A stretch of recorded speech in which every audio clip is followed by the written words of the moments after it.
Hi there. Welcome to Productivi-Tree. I'm Santi Tacoronte, and I'm here to help you succeed and be happier.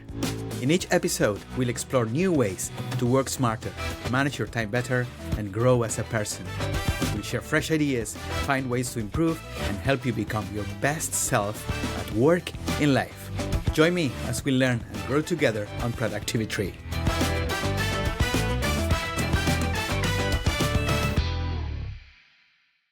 Hey, I just launched 2 new courses that are selling super quick. The first one is Product Analytics 101, and it's a great course for product managers, product owners, product analysts, or anyone working on digital products. I'll take you through the basics, the metrics, what you need to measure to ensure product draft. The second one is Data-Driven Marketing. And this one, I'll teach you how to maximize your marketing investment using data to achieve maximum marketing performance. Check them now at learn.santiagotacoronte.com. I'll repeat it, learn.santiagotacoronte.com. Brooke Brailoff is a licensed clinical social worker, psychotherapist, advanced accelerated resolution therapy, art practitioner, and AACECT certified sex therapist. Brooke specializes in treating adults, couples, and groups with depression, anxiety, trauma, and relationship challenges. Through her facilitation of Brené Brown Shame Resilience curriculum, she helps women let go of perfectionism and move towards greater authenticity, joy, and connection.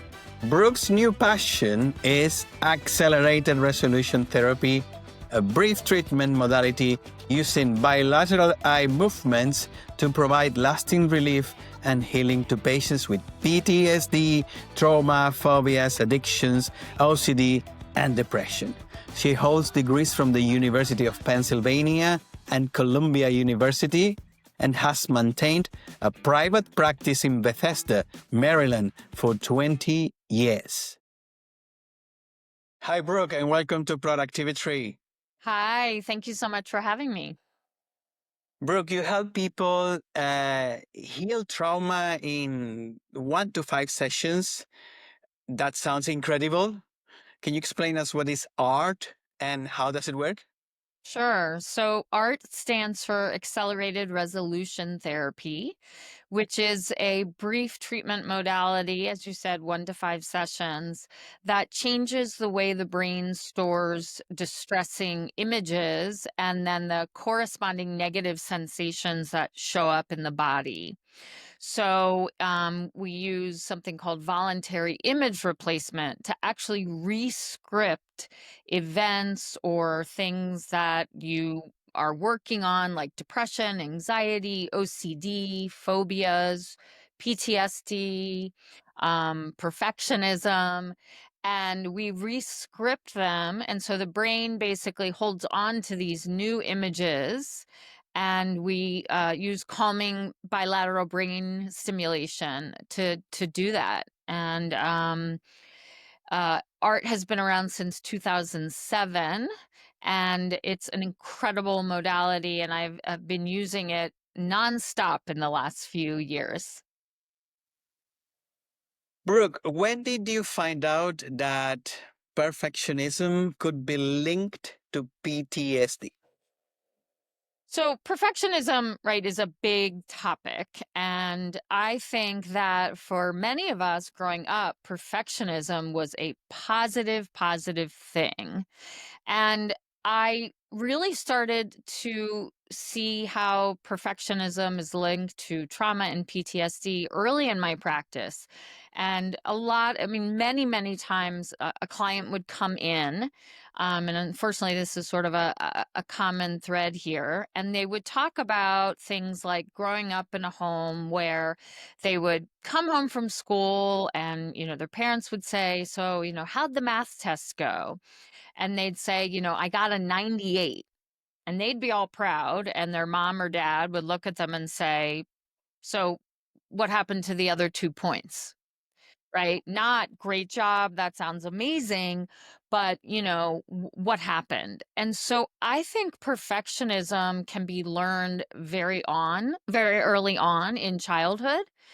And then we really see it kind of manifesting in these, really traumatic ways, so that that person grows up and is never happy with a 98, so to speak, on anything, any project, any, work related issue, any relationship. And so they really begin to kind of obsess over that perfectionism for fear of that kind of early criticism and judgment. And then they internalize that and they bring their own criticism and judgment to their actions and in the workplace, that kind of thing.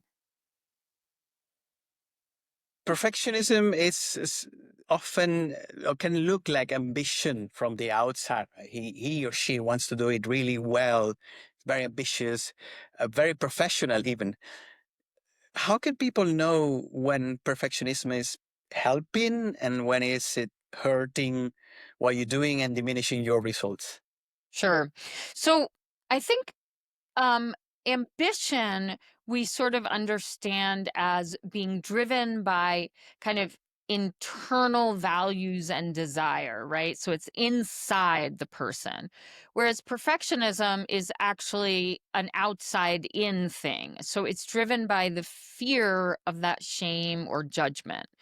And so I think asking yourself, is this, am I doing this because it means something to me and it's aligned with my values? Or am I doing something because I'm afraid of outside judgment or shame? And I think to tell the difference, you often can ask yourself, like, am I doing this from a place of my own worthiness?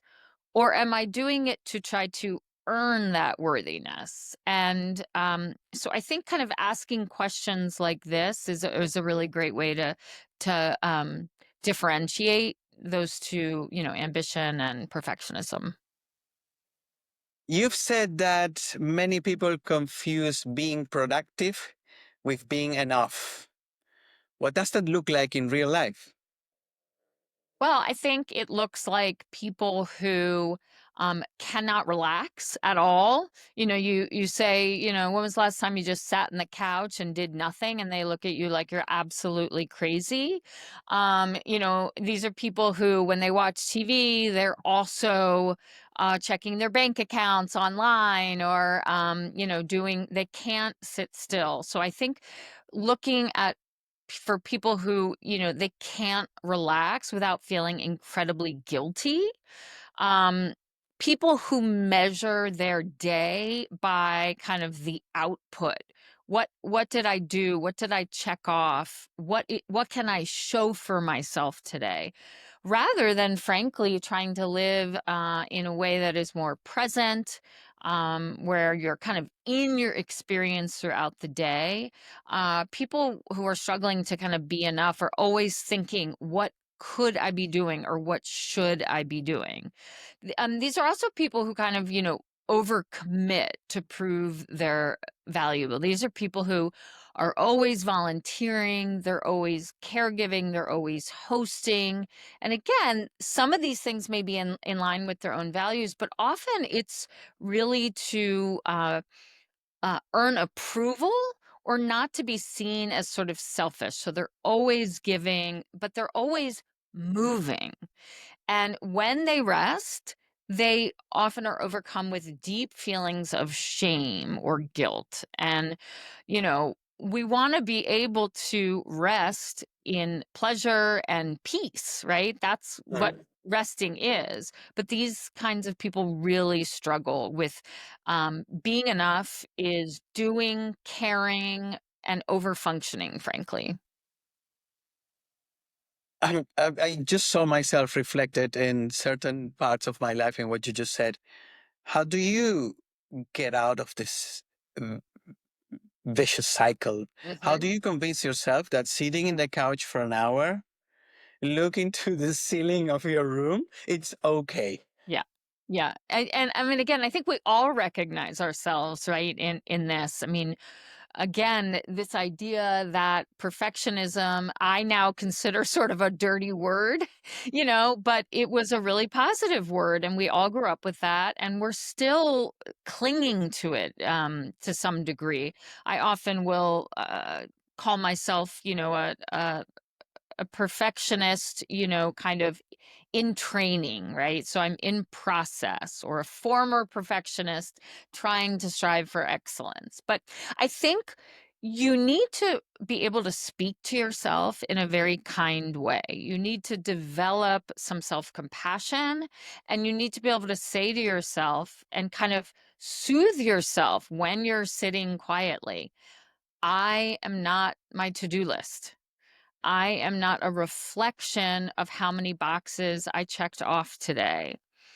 And another thing that I think is so important that I am actually truly learning, frankly, because I have a chronic illness, but I have to rest. And so now rest is not a reward, it's a right. It's my sort of God given right. And I'm not religious. I don't mean that in any religious way. Just it's my right to rest. And in fact, if we don't build it in, it will show up for us, but it will not show up as I just need to take a little nap. It'll show up as I can't go to work anymore and I'm completely done, and I can't function anymore. And we don't want it to show up that way. We don't want to quit. We don't want to stop. But your body will eventually yell at you to rest. And so instead of needing it to yell at you, I encourage people to really try to think about, like, rest is my right. It is not a privilege, and it doesn't have to be earned. Let's go back to PTSD, which stands for post Traumatic traumatic stress disorder. stress disorder. Yep. You mentioned one potentially traumatic event that can cause PTSD and derive in perfectionism, or even worse, I don't want to stop doing things. I need to do more, more, more, which was your parents, your grades. You gave the example of the grades. What other cases can be considered, or what other traumas do we face that can cause you to be restless and trying to achieve or to strive for the impossible or for doing more and more? Yeah, any trauma, anything at all that happens. I mean, I think we want to understand, like, perfectionism and being obsessed with doing things well and perfect is a coping mechanism. It's a response to an event or a response to a relationship with a parent, or it's a coping mechanism. And so it's a healthier coping mechanism than, say, alcohol or drugs or sex or gambling, but it's still actually serving the same function, which is, I don't want to feel my feelings. I don't want to slow down. I want to numb. I want to keep my body in a hyper aroused state. And this is all the same as what we do, as the feelings we seek when we drink or, do drugs, when people are numbing and trying to cope. It's just that we now have decided that that is a very functional, positive way to cope. But I actually think it has a similar impact on your body, on your nervous system. I mean, drugs will wreck you in one way, but perfectionism will wreck you also. It might be slower over time, but it's still an insidious kind of coping mechanism that gets overused and over relied upon. Let's talk about um, the nervous system and how does trauma affect focus and decision making and even physical energy on a work day, on a normal day. Right. So, we really know now that trauma is all about how it shows up in the body, right? And so you could get over a trauma because you've talked about it and you feel like you understand it, and, that kind of thing. But often it doesn't ever leave your body unless you do something like accelerated resolution therapy or some sort of somatic treatment. But trauma in terms of the workplace, so it often shows up in either kind of a hypervigilance, or it could be distractibility. Your brain gets kind of stuck in this survival mode. And so people are often, they don't even know, but they're kind of scanning the room. They're very aware of what other people are doing. And that, when you're hyper focused on what's going around you, you're not actually working on a project. You're distracted by your own hypervigilance. Um, Trauma sometimes can show up as intrusive thoughts that can get in the way of productivity. Someone could trigger something in a meeting, and you just aren't able to be productive that day because you've got all these other triggers kind of going on. And then, you know, trauma is exhausting, and the effects of trauma are very exhausting. And so you often can find people with a lot of mental fatigue, brain fog. They may feel sluggish in the workplace, things like that. And then, of course, decision making. You can't think when you're in a fight, flight, freeze response, right? That's exactly what's meant to happen. Your brain shuts down, and your nervous system kind of turns on to try to help whatever trauma you're experiencing. But that means that you stop being organized, you stop having good productive thoughts. And again, you're in this kind of fight, flee. And you can also overthink things. You can get really stuck on one thought, and you second guess yourself, and you're not able to kind of make decisions in a productive way. And then, of course, as we talked about, just like fatigue, physical energy, sleep problems, somatic symptoms, stomach aches, headaches.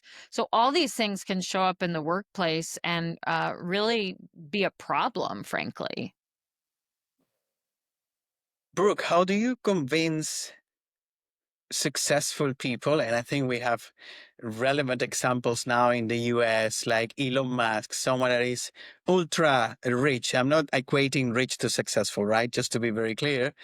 But the society tends to think that the richest people is, the more successful they are, who is vouching for working 16, 18 hours. He's bragging that he can work 22 hours a day and only sleep 2 hours. How do you tell these people that this is not healthy or good in the long run, because this kind of operating is how they got there? Right. So, first of all, it can be very difficult to convince anyone they're doing too much, right? um, and they're working too much because, as you said, we equate, and especially in Washington D.C., where I am, where tons of lawyers, they literally only get paid when they bill hours. So people run around bragging how many hours they work, and that does equal money. Very frankly. So it really can be hard to try to help people detach. And that's often what I think about is, let's see if you can detach a little bit and be able to look at your own behavior from stepping back. What would you say to a friend who said they just worked 80 hours this week and they're raising 2 kids? Would you say, that's amazing, you're incredible, you're the Energizer Bunny? They might. Or they might say, wow, that's incredible that you have that capacity, but just because you have the capacity doesn't mean you need to do that.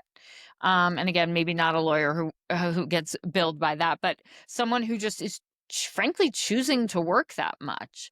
So I think talking about burnout, again, this is just a flame, and at some point it's going to burn out. And then what? Then you again have to go to, be hospitalized for exhaustion, something like that. And then also to see that working really is a coping mechanism. Over functioning is a way to manage feelings. And in fact, you probably don't have any feelings because you're just working through them. but what's the cost? What's underneath? And trying to help them see that they may be missing out on some personal life things. They may be missing out on deep connection. If you're working all the time, what are your connections like with family and friends? And so I often just point out those things that might end up being very costly to the person. Do you think that workplace environments reward perfectionism in a way that they actually reinforce trauma? Yeah, I do. I mean, I think that again, everything is like, wow, you're so motivated, you're such a perfectionist. Um, People will let workers, I want them, if I'm a boss, I want the most out of you. So I'm going to keep rewarding you the harder you work. And everyone around you is going to see that because you work so much, I'm rewarding you. Well, what do you think the other people are going to do? They're going to say, I guess I have to work that much too. And so I do think we have to look at culture and changing cultures in the workplace where instead of, um, perfectionism and editing till the sun rises is rewarded. What could also be rewarded is healthy boundaries, not over promising something. People who are perfectionists often over promise to do something and do it well, and saying no is actually a very kind thing to do sometimes if you don't think you can deliver. And so, again, people rewarding taking time off, not working on the weekends. I love when people come in and they say, my boss says we literally cannot check email after, 8 p.m. And I think that's so great because actually that boss is probably saving hundreds of thousands of dollars on medical leave, Hmm. and mental health treatment where people have to leave, once a week for an appointment. Because if you're putting those kind of limits, healthy limits on your staff, they are going to last longer. It's just a fact. So it really does reward. You will be rewarded as a boss to change the culture for sure. Brooke, for someone stuck in a perfectionist loop, Hmm. what's one mindset shift they can start practicing Hmm. today? Hmm. Well, I think they can begin kind of thinking about implementing self compassion, beginning a self compassion practice. Because perfectionism is if I do everything perfect, act perfect, look perfect, I will not be faced with criticism, judgment, and shame. And so moving that into really using self compassion, it's okay. I'm a human being. I have limits. I'm a good person. I'm not my to-do list. Um, I don't need to earn my worth. I already have it. And often it's like with self-compassion, the best practice around self-compassion, which is Kristen Neff's work, is how would I talk to someone I love? So if I'm saying to myself, you suck, this paper sucks, you need to make it better, you need to make it perfect. If I saw my best friend saying that to herself, would I say, yeah, you're right, you suck? No, I would say, whoa, you're being really hard on yourself. Maybe you've put in enough work for today and it's time to get a good night's sleep. I think you need to be kinder to yourself. And that's what we need to do. So asking ourselves, how would you talk to someone you love is a wonderful way to practice self compassion. Because you wouldn't say, you suck, you're not perfect, it's terrible. You would be kind and empathic. So you need to start being that to yourself. Brooke, by now we know that perfectionism it's could be dangerous, but where do you draw the line between perfectionism, still keeping high standards, and being good at what you do and being productive, because being productive is important for humans. You want to feel, Mm-hmm. you want to fulfill yourself with, I feel accomplished, right? So how do you let perfectionism go, but still keep a high standards attitude and professionalism, and you show that you are reliable and trustworthy? Mm-hmm. Mm-hmm. Well, I think it's showing up. Showing up can be enough. And again, you have to value yourself. And if you are reliable, then you just are. But do you need to be, you know, employee of the month every month? Is that the goal? Or is the goal, again, to be reliable, to last longer, to stay longer? Um, and again, these are kind of two sides of a coin. But one thing I really want to make sure that you understand is the opposite of perfectionism is healthy striving. So everyone wants to be a healthy striver, but you look at the word that's used, healthy. And so healthy looks like boundaries. Healthy looks like saying no. Healthy looks like knowing how much energy you have, but you're still striving. But, you know, it all goes back to that 98%. If you got drilled into you that 98% is not an A in anyone's mind, then you've internalized that. And you got to remember a 98 is pretty amazing. And no one does 100%. I think it's so important that like we actually remember that perfectionism doesn't actually exist. So when you're striving for something that doesn't actually exist, you're always going to feel disappointed and less than. Why would you want to be in that state all the time? Whereas healthy striving takes in, "Oh, I had a bad night's sleep, so I'm not as productive today," or um, darn, I missed that meeting because I overslept because I'm a human being. But I'm gonna, make sure I understand what happened in that meeting and find out so I'm up to date. These are all things that are what healthy striving looks like. But when you are only seeking perfection and you know it doesn't exist, makes you kind of dumb, actually. I hate to say it, but I mean, it kind of does. Like, oh, you're silly. You're still chasing perfectionism. Hey, spoiler alert, it doesn't exist. Yeah, it's like chasing a unicorn, right? It's like Exactly. you're never gonna get there. So Yeah, there we go. who's the fool here, And again, I say that with total self-compassion because I can be very perfectionistic about certain things.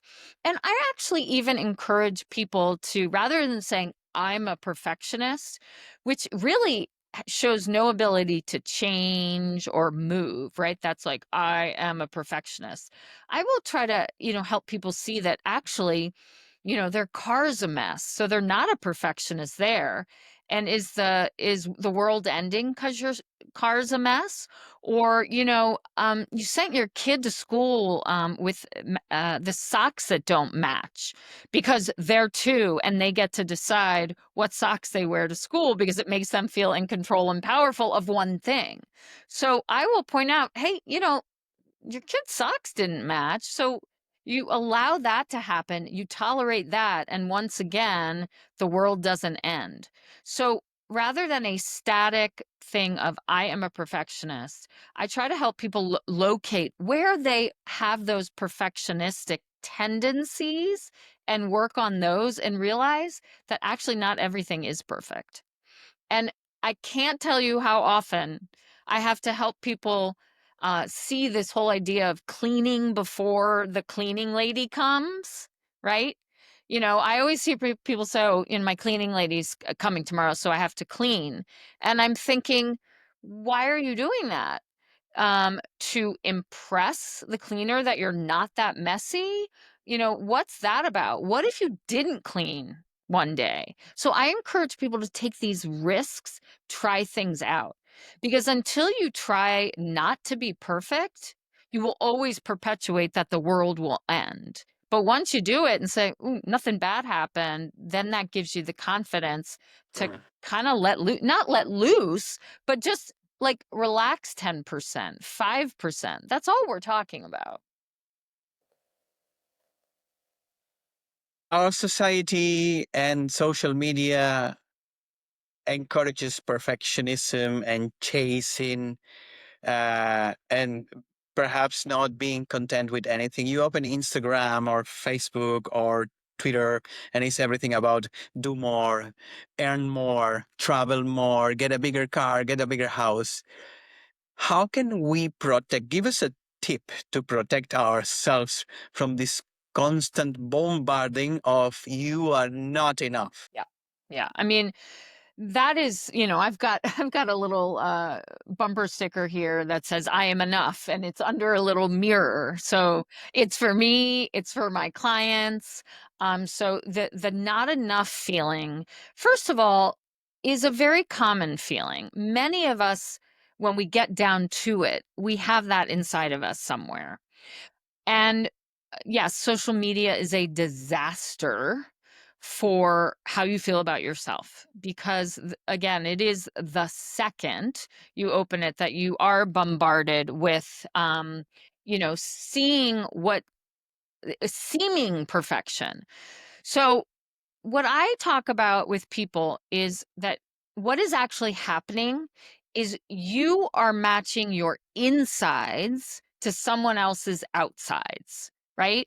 So when you see that family picture on the beach where every single person of the family is wearing a white shirt with their blue jeans and it's a perfect white sand beach, you see that one photo and you say they're perfect. My family doesn't look like that. We have socks that don't match and stains on our clothes sometimes, right? But what didn't you see? You didn't see the infant, the colicky infant crying 5 minutes before that, one instant was taken with a photo. And you didn't see that dad has a temper and, was just kind of mean to mom, right? So that's the insides, but you're comparing all your feelings that you have on the inside to something people want to project. So it's an unfair comparison. And I think that can really help people. Um, to just keep saying that's for show, and I'm focusing on what I'm feeling on the inside, and those two things don't match. That is true because that is a moment in time. And I'm not saying that family wasn't lovely and happy and present and great, but usually joy lasts for in like an instant. We have moments of joy. We don't have deep, long states of joy. Because can I curse on here? A little bit. Okay, because shit happens. I wouldn't consider this cursing. Okay, there you go. But stuff happens, and so we go for the moments of joy. I really think that life is actually about stringing as many moments of joy together as you can. And that has nothing to do with perfection and everything to do with presence and deep breaths. Wow, that was very powerful, Brooke. Can we do 5 rapid fire questions? Sure. Let's go. Number 1, what is one perfectionist habit that pretends to be high performance? Over editing, over checking, never having anything like you can't turn it in, you can't turn it in, you can't turn it in. That looks like you are just amazing and you are diligent, but it is a terrible coping mechanism and creates paralysis actually, and can even create procrastination because so not only do you not start it, but you'll never finish it. Number 2, is trauma created in the workplace real or is it overused and an excuse? think it's an excuse. I think it's true. You get triggered by a boss who reminds you of your aunt who was really mean, and it can happen. Now you got to figure out how to deal with it. It's not something that you can, avoid. But no, I think it happens for real. Number three, self-care trend that you secretly roll your eyes at. Okay, I roll my eyes and I wish I could do it at the same time. These morning routines, these perfect, I always get up with my circadian rhythm at 6. And of course, I went to bed at 10 already because that's just the way it goes. And I drink a glass of water when I first wake up. I move to the bathroom. I look at myself in the mirror and I say, today's going to be a great day. And then I've got my 10 minutes of writing, free writing, followed by my meditation. And then my cold shower, of course, I need to do. And then I don't have coffee. How could I ever have coffee? But I do have some protein. Drives me bananas. And I wish I could do it a little bit more. Number four, what's one myth about therapy that needs to die? That all therapists want is for you to stay in therapy as long as you can. That is not true. Um, Therapy is like raising kids. Our goal is to be there and nurture you and teach you and guide you and let you discover who you are and then to free you. We do not want to create life dependency. We want to help you grow, blossom, and leave. And number five, should everyone be in therapy at some point?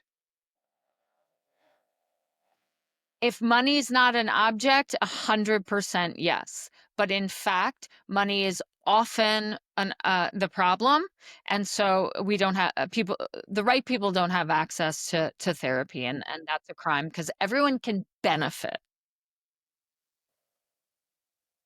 What's your top piece of advice for people that are chasing goals, making never-ending to-do lists to do more and more, but they are secretly struggling with perfectionism, or they have unresolved trauma, or they don't even know they have a trauma? Mm-hmm. Mm-hmm. Um, Focus on the healthy striving rather than perfectionism. Focus on, was that good enough? I love the idea of good enough. Was I a good enough mother today? Was I a good enough therapist today? Good enough is pretty darn great. And to develop self-compassion, a practice of self-compassion, you learn how to be self-compassionate. Those are the things that I think will help you move forward. Where can listeners learn more about you, your therapy practice, your upcoming workshops, sessions, and get to know you more, Brooke? So my website's a great place. It's brookebraylove.com, and you can actually read about accelerated resolution therapy. I now have a team of 2 other therapists who are art practitioners. So it's very exciting. One of the practitioners can work actually worldwide due to her licensure. And what's really cool is artworks is equally effective virtually as in person. And so, really, it's a great way to learn about a practice that you don't have to talk about your traumas. It works in 1 to 5 sessions. It's very efficient. And then also, I'm a sex therapist and a regular talk therapist. And I also do weekend workshops for women using Brene Brown's shame resilience curriculum, where actually we talk a ton about perfectionism as a kind of a 20-ton shield that actually keeps you from intimacy and connection, because no one can connect to seeming perfection. We actually kind of distance ourselves from it because it just seems like something we can't reach. So that means people can't reach you when you're trying so hard to be perfect. So remember that. Brooke, I want to thank you for this super insightful conversation. I'm taking away three things. Number one is that with the right help and the right mindset, we can get out of the hamster wheel. Many times self-created. Many times we jump into the hamster's wheels ourselves. The second one is that those routines that everybody claims, or some people claims as magical, are not a silver bullet. And the third one, and I think the most powerful one, is that we are enough, and almost everybody's doing their best, right? Yeah. And And that I should do, be it. yeah. Yes. And I do want to say the last thing I want to say is we are human beings, not human doers. And so, literally, what we are meant to be. We are not meant to do all the time. And happiness, contentment is in the being, not the doing. Amazing. It's a bit ironic because this podcast is about productivity. But productivity has many angles. There are definitely ways of being more productive outcome wise. And there are definitely also ways of being more productive by not doing anything. Exactly. Brooke, thanks a million for being with us today. Thank you so And much. good luck with everything. Thank you. Hey, I just want 2 new courses that are selling super quick. The first one is Product Analytics 101, and it's a great course for product managers, product owners, product analysts, or anyone working on digital products. I'll take you through the basics, the metrics, what you need to measure to ensure product draft. The second one is Data-Driven Marketing. And this one, I'll teach you how to maximize your marketing investment using data to achieve maximum marketing performance. Check them now at learn.santiagotacoronte.com. I'll repeat it, learn.santiagotacoronte.com. Thanks for listening to Productivi-Tree. I hope you found something useful in today's episode. If you did, and it helps improve your life even a tiny bit, that'll make me really happy. Remember, you can find Productivi-Tree on all major podcast platforms like Spotify, Apple Podcasts, and Google Podcasts. If you enjoyed the show, why not share it with a friend who might also find it helpful? Until next time, and keep growing and stay productive.